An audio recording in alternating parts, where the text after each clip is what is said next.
जी ऊर्जा आहे ही त्यांच्यामध्ये 100 पटीने आहे. तर असे आपल्यामध्ये आपल्याला लाभलेले नलवदे सर यांना मी विनंती करते, त्यांनीही आपले 2 शब्द सांगावे.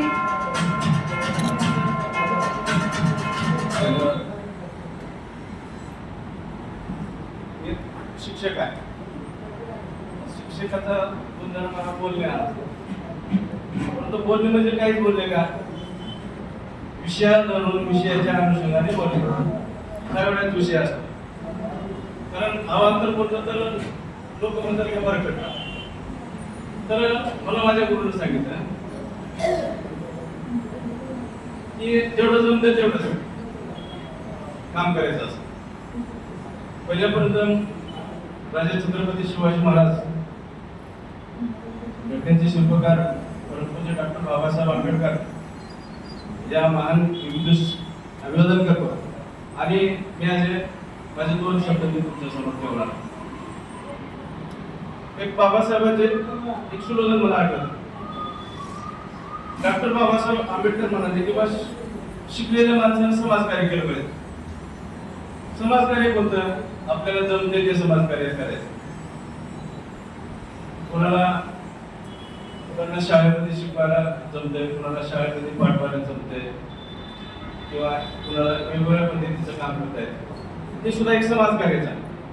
आणि गेली 15 वर्षापासून मी या नेटवर्क मार्केटिंग मध्ये काम करतो. आणि कंपन्या आल्या आणि अनेक कंपन्या गेल्या.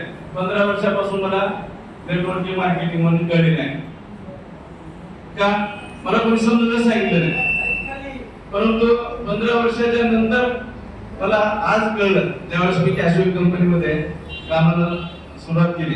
त्या दिवशी मला सरांनी प्लॅन दिला. त्या दिवशी मी घाई होतो. सरांना वाटलं की बघ कर्मचारी सर खूप घाई असतात आणि असतात. आणि मग प्लॅन ऐकला. दुसऱ्यांदा परत सरांची मी भेट घेतली आणि मग मी म्हणालो की सर मला ह्या कंपनीमध्ये काम करायचं आहे. कारण ह्या कंपनीमध्ये काम करणं ही एक समाजसेवा आहे असं मी समजतो. जिस घर में अंधेरा है उस घर में दिया जलाने जाना हो, असं एक वाक्य आहे मला नेहमी. कारण ज्या घरामध्ये हजारो वर्षापासून अज्ञान आहे, अंधकार आहे, त्या अंधकार दूर करण्याचं काम मी करत आलो. आणि या ठिकाणी आदरणीय श्री साहेब वायकर साहेब यांचे मी धन्यवाद मानतो की हे एक सुद्धा समाजकार्य आहे की आपल्या घरातला पैसा लोकांच्या घरामध्ये जावा आणि लोकांचं कल्याण व्हावं आणि सर्वसामान्य माणसाची गरिबी दूर व्हावी, दारिद्र्य दूर व्हावं, हा एक उदात्त हेतू डोळ्यासमोर ठेवून त्याने ही कंपनी काढली असं मला वाटतंय. त्यांचे मी आमच्या सर्व मित्रमंडळीच्या वतीने आभार मानतो. तर डॉक्टर बाबासाहेब आंबेडकर म्हणाले की मला माणसं 3 पद्धतीचे माणसं आवडतात.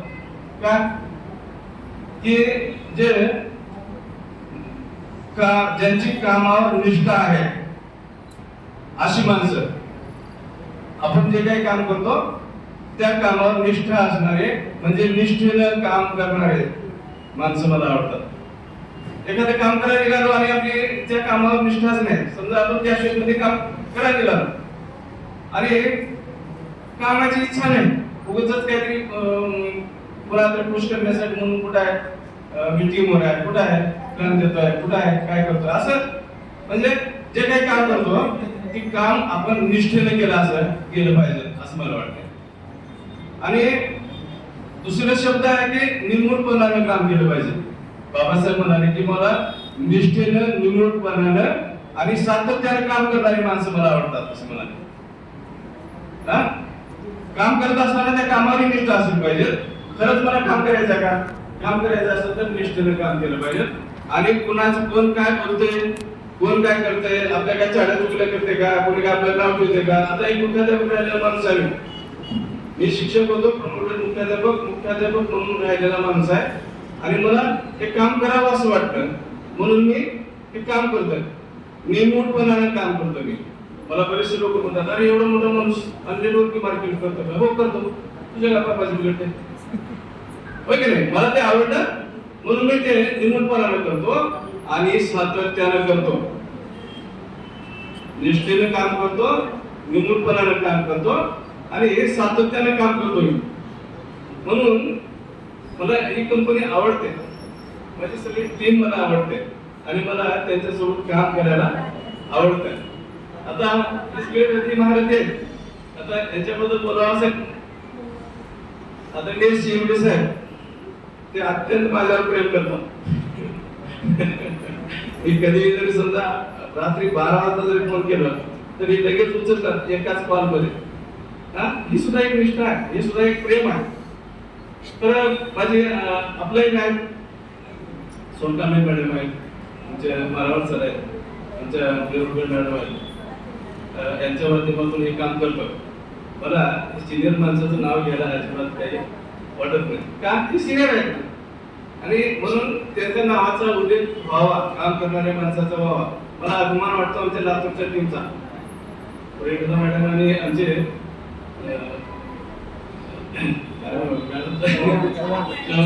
चव्हाण मॅडम ब्रँड आहेत, लातूर पॅटर्न आहे आणि ते काम करतात. काम करणाऱ्या माणसाचे कौतुक करणं हे योग्यच आहे असं मला वाटतं. आणि मला बोलत असताना एक विषय दिलेला आहे की अजून छोटस बोलणार आहे,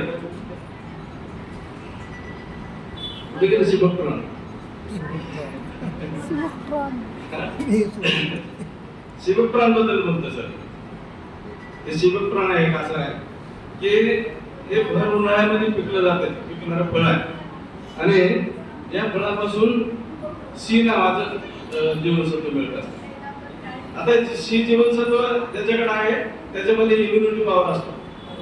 त्या जीवनसत्व पंतप्रधान मोदी सुद्धा तारीफ करतात का ज्याच्याकडे ज्याच्या घरी शिवप्राण आहे त्या ठिकाणचा माणूस बीपी होणार नाही, थायरॉइड होणार नाही, शुगर होणार नाही किंवा पोटाच्या बिमारी होणार नाही किंवा आणखी याच्या पलीकडे जाऊन म्हणतो की ज्याने ते घेतलं त्याच्या चेहऱ्यावर ग्लो येतो. आता मी घरी घरी घेतो, मी घेतो, माझी पत्नी घेते आणि घेतल्यानंतर मी म्हणालो पाहिजे माझ्यामध्ये काही बदल झाला का पप्पा, तुम्ही तर पहिलंच बोले म्हणाल. मी म्हणालो काय बदल झाला होता का. मी ज्यावेळेस आरशामध्ये बघितलं, मी स्वतःच ऑब्झर्वेशन करतो, तेव्हा आरशामध्ये बघितल्यानंतर मला असं जाणवलं की माझ्या चेहऱ्यावर ग्लो आलेला आहे, तेज आलेला आहे, चौकटीपणा आलेला आहे. आणि म्हणून ज्याने कोणी हे शिवप्राण घेतलेलं असेल, त्या शिवप्राणचं एक वैशिष्ट्य आहे की आपल्या तरुणपणामध्ये, आपल्या बालपणामध्ये जो आपला कलर होता, जे तेज होतं, जो टवटवीतपणा होता, तो टवटवीतपणा ह्या शिवप्राणमुळे येतो असं मला वाटलं, मला जाणवलं. या ठिकाणी अधिकचं नंबर मी या ठिकाणी थांबवतो. मॅडम धन्यवाद.